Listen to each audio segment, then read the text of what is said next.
Good morning বন্ধুরা, সবাই কেমন আছো? আশা করি সবাই ভালো আছো আর আমি অনেক ভালো আছি। দেখো আজকে আমি সকাল সকাল ঘুম থেকে উঠে পড়েছি। উঠে আমি এখন জানলা দিয়ে আলো দেখছি, তাই না? তোমার ঘুম ভেঙেছে? হ্যাঁ, ঘুমও ভেঙে গেছে। সকাল সকাল তুমি খেনু করছো? হ্যাঁ, কি হয়েছে কি হয়েছে? আবার ঘুম পেয়ে গেল, আবার ঘুম পেয়ে গেল। ও বাবা, সবাইকে গুড মর্নিং বলে দাও। সবাইকে গুড মর্নিং বলে দাও। তুমি কোন দিকে তাকাচ্ছ? তুমি আলো দেখছো? দেখো। গুড মর্নিং বন্ধুরা, সবাই কেমন আছে? আশা করি সবাই ভালো আছে আর আমরাও অনেক ভালো আছি। তো আজকে মশারির ভিতর থেকে ভিডিওটা স্টার্ট করলাম। অনেক দিন ভিডিও করা হয়নি, মাও চলে গেছে। সেই ষষ্ঠীর দিন ভিডিও করেছিলাম আর মা থাকতেও তাও একটু হেল্প হতো। আর এখন মা চলে গেছে, ওর কাছে সবসময় থাকতে হয়, ওকে নিয়ে থাকতে হয়। তাই জন্য আমি কন্টিনিউ করতে পারছি না ভিডিওটা। একটু বড় না হলে আমি ভিডিও কন্টিনিউ করতে পারবো না। তো আজকে একটু করছি। তো দেখা যাক কতক্ষণ করতে পারি ভিডিওটা। যদি অনেকক্ষণ করতে পারি তাহলে ভিডিওটা পোস্ট করতে পারবো, আর যদি দেখি যে আর হচ্ছে না করা তাহলে আর পোস্ট করতে পারবো না। তো তোমরা কন্টিনিউ দেখতে থাকো ভিডিওটা। আজকে এখন বাজে 6টা, সকাল সকাল সুন্দর ঘুম ভেঙে গেছে আজকে। এখন একটু বড় হচ্ছে, যেহেতু 1.5 মাস হয়ে গেছে, এখন 2 মাস, আর কদিন পরে 2 মাস হয়ে যাবে। তো একটু অভ্যাসগুলো চেঞ্জ হচ্ছে। আগে যেরকম ঘুমিয়েই যেত, এখন একটু একটু অনেকবার করেই এখন ঘুম ভাঙে, ওর একটু খেলা করে। আগে প্রচণ্ড ঘুমাতো, শুধু ঘুমিয়েই যেত ঘুমিয়েই যেত। এখন সেই অভ্যাসটা একটু চেঞ্জ হয়েছে, একটু বড় হয়েছে। তো তোমরা কন্টিনিউ দেখতে থাকো। এই দেখো সকালবেলা দিদির সাথে খেনু খেনু হচ্ছে। মাথাটা শুধু এইদিকে ঘুরিয়ে ঘুরিয়ে না একদিকে এইদিকে সমান হয়ে গেছে। ও হয়েছিল যখন, তখন গোল হয়েছিল মাথাটা, এরকম লম্বা চেপটে গেল এইদিকে। ওইদিকে মোটে ঘোরে না, একটুও ঘোরে না ওইদিকে। দিদির সাথে খেলা করো। মায়ের ঘরে এখন আমি আর দিদি থাকি। মা ছিল যখন, তখন মা আর আমি থাকতাম, আর মা চলে গেছে, এখন দিদি থাকে আমার সাথে। ও একটু বড় না হলে আমি একা পারবো না, তাই জন্য দিদি এখন আমার সাথে থাকে। আর মা আর পাপড়ি এখন বাইরে শোয় রাত্রেবেলা। এই ঘরেই থাকি এখন, ওপরে তো যাচ্ছি না এখন। 6 মাস না হলে ওপরে যাব না। 6 মাস না, 3 মাস হয়ে যাক, তারপরে দেখা যাক কীরকম কি থাকি, ও কতটা কি পারছি ওকে সামলাতে, সেই বুঝে উপরে যাব। তো যতদিন না পারছি ততদিন নিচেই থাকবো। তো এখন খেলু খেলু করছে দিদির সাথে।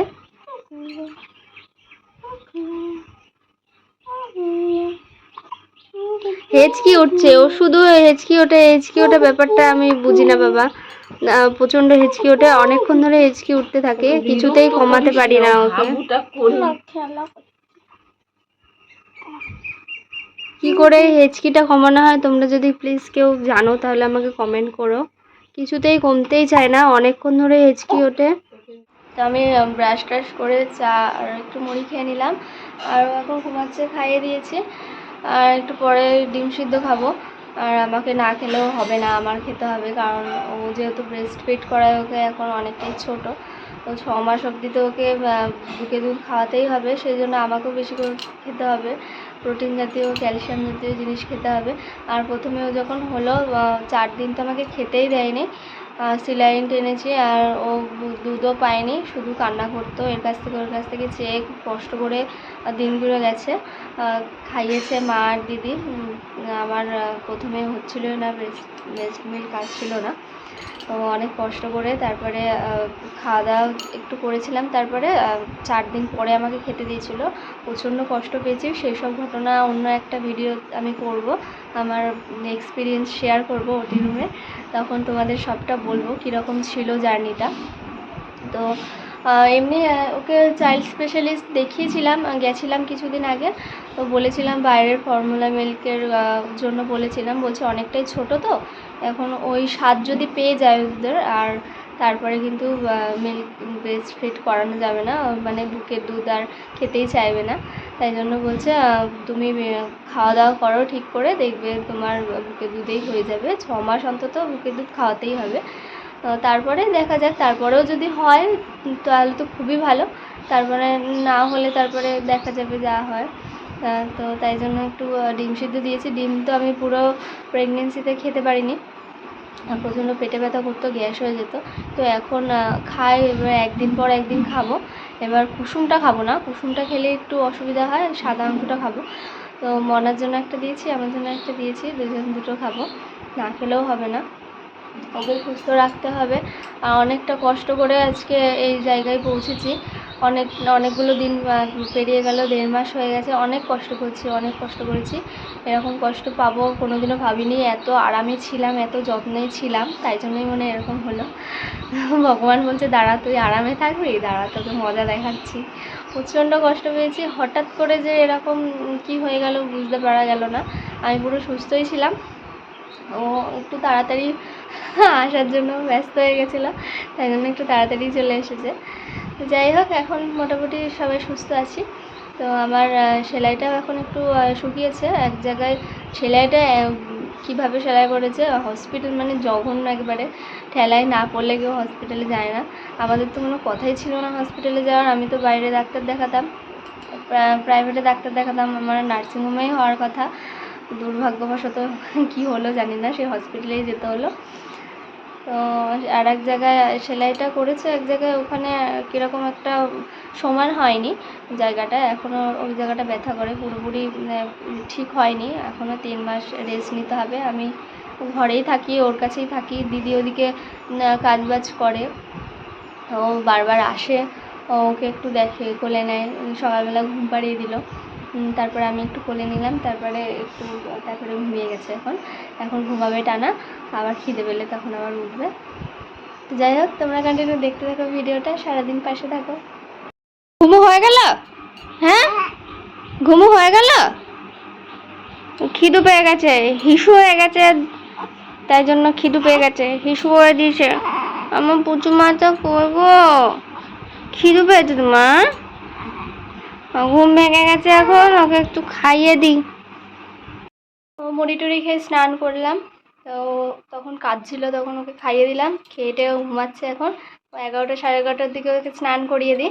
তো 2 দিন অন্তর অন্তর স্নান করিয়ে দিই, 2 দিন গা মোছাই, তারপরে আবার একদিন স্নান করিয়ে দিই, তারপরে আবার গা মোছাই 2 দিন, এরম করেই করি। ডাক্তার এরম করেই বলেছে, প্রত্যেক দিন স্নান করাতে বারণ করেছে। এখন ছোটো যেহেতু অনেক, ঠান্ডা লেগে যাবে, তো হালকা একটু ঠান্ডা লেগেছে, নাকটা একটু সর্দি সর্দি ভাব হচ্ছে, একটু একটা ড্রপ দিয়েছে, ওটা আগে ওই কাচের ঘরে ছিল যখন, ওখানে তখনই দিয়েছিল, ওটা এখন ইউজ করি, ওটা ডাক্তারও ইউজ করতে বলেছে, কারণ এখন ছোট সর্দি টর্দি হলে নাকের ময়লাগুলো বন্ধ হয়ে যাবে ময়লায়, নাকটা, তাই ড্রপটা দিলে একটু ফাঁকা থাকবে, নিঃশ্বাসটা নিতে পারবে।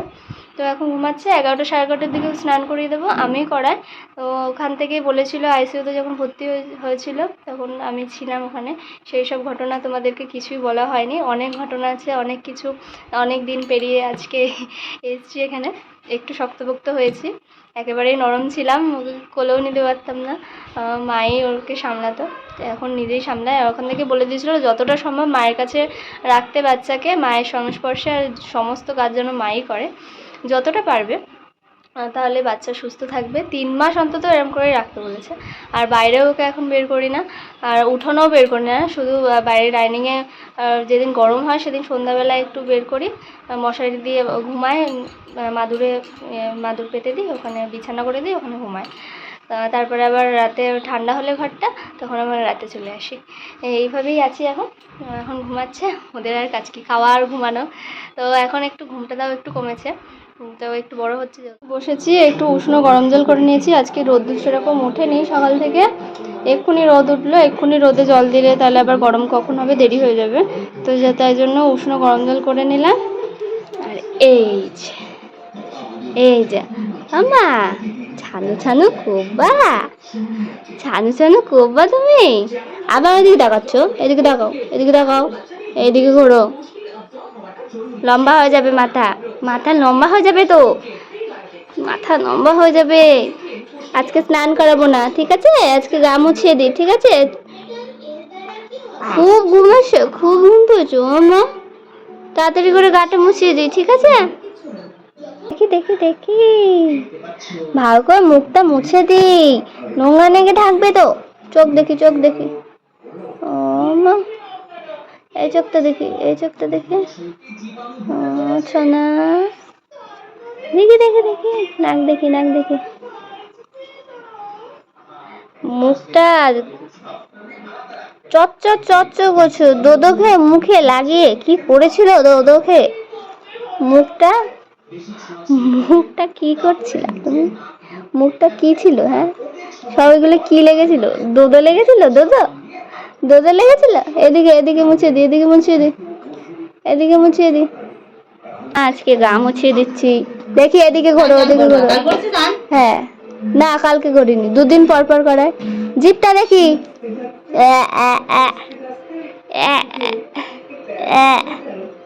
জিভ পরিষ্কার করতে হবে, প্রত্যেকদিন জিভ পরিষ্কার করতে হবে। কি হলো? গা মোছানো হয়ে গেল, এবার একটু তেল মাখিয়ে দেবো। তো আমি যে ডাক্তার দেখিয়েছিলাম, শিশু স্পেশালিস্ট, তো সর্ষের তেল মাখাতে বারণ করেছে। এই তেলটা দিয়েছে, এটা স্নান বা যেদিনই গাটা মোছাবো স্নান করানোর পরে এটা দিতে হয়। তো আমি এখন তেলটা মাখিয়ে দিয়ে ওকে, ওর খিদে পেয়ে গেছে, তাড়াতাড়ি তেল মাখিয়ে দিয়ে ওকে খাওয়াতে হবে। তো তোমরা কন্টিনিউ দেখতে থাকো। তো স্নান কমপ্লিট হয়ে গেছে, ওকে এখন শুয়ে দিয়েছি, তেল মাখানো হয়ে গেছে, টিপ টিপ পরিয়ে দিয়েছি। ও ঘুমাচ্ছিল, কারেন্ট চলে গেছে আর উঠে গেছে। কারেন্ট পাখা 1 মিনিটও যদি বন্ধ হয় সঙ্গে সঙ্গে ওর ঘুম ভেঙে যায়। তো এই ব্যাটারি পাখাটা কিনে এনেছিল, ব্যাটারি ফ্যানটা, ওর জন্য ছোট্ট ওর হয়ে যায়, ছোটোই কিনে এনেছে, বড়োটা কিনে আনেনি। তো যখনই কারেন্ট চলে যায় তাড়াতাড়ি করে এই পাখাটা চালিয়ে দিই, আবার ঘুমিয়ে পড়ে। অনেকদিন পর আজকে চাতালে আসলাম। দিদি এখন রান্না করছে। আজকে কি কি রান্না হবে? দিদি এখন ফোন দেখছে। হোম কুক কি জানো না, নেদারল্যান্ডের মেয়েটা, হোম কুক সুস্মিতা, ভিডিওটা দেখছে। তো আজকে ভিডিওটা এই পর্যন্তই শেষ করছি। সবাই ভালো থাকবে, সুস্থ থাকবে, আর বেশি বড় করছি না। আমার দিনটা, সারাদিনটা এইভাবেই কাটে, আমার মেয়েকে নিয়ে কেটে যাচ্ছে সারাদিনটা। তো সবাই ভালো থাকবে। আর মেয়ের কি নাম রাখলাম পরের ভিডিওতে অবশ্যই জানাবো তোমাদেরকে। অনেক দিন পরেই ভিডিও করছি, অনেক কিছু ঘটে গেছে, অনেক গল্প করার আছে তোমাদের সাথে। একটা ওটি রুম এক্সপিরিয়েন্সের একটা ভিডিও নিয়ে আসবো খুব তাড়াতাড়ি। এতদিন যা হয়েছে সব তোমাদেরকে একটা বলবো, সব গল্প করবো তোমাদের সাথে, অনেক কিছু বলার আছে। তো এই ভিডিওতে আর বলছি না। তো সবাইকে টাটা।